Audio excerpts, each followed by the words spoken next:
книжовници, революционери, подали целия си живот, за да пробуждат съзнанието на българския народ, да го водят към просвета и национално освобождение. Паисий Хилендарски, Софроний Врачански, доктор Петър Берон, Баба Тонка, Васил Левски и много други. Благодарение на всички тях, днес ние живеем в свободна България и имаме свои уникални културни традиции. В съвремието наследниците на народните будители са всички учители и културни дейци, допринасящи за образованието и духовното израстване на младите лица.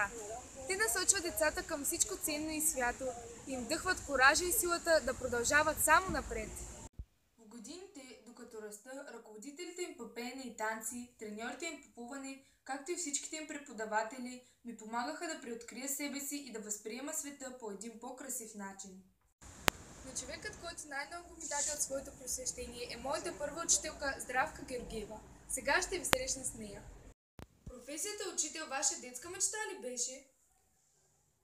Децата сменят мечтите си и желанията си постоянно, но една от детските ми мечти беше наистина тази. На какво най-много държите да научите децата?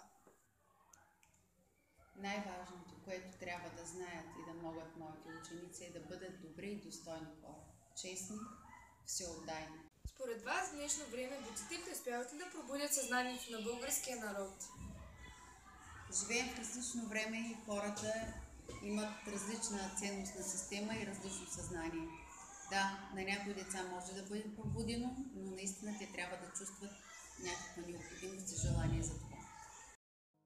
Само за 4 години тази личност събуди толкова много чувства в мен. Още си спомня първият ми, когато видях лицето й, обсипано с нежност и загриженост. Тя ми показа кое е правилно и кое не, кое е добро и кое е лошо. Научи ме да вярвам в себе си, да опитвам, да се боря и да побеждавам. Никога няма да забравя думите й. Бъдете задружни, мили деца. Много ви обичам и много ще ми липсват. Аз винаги ще остана вашата първа учителка.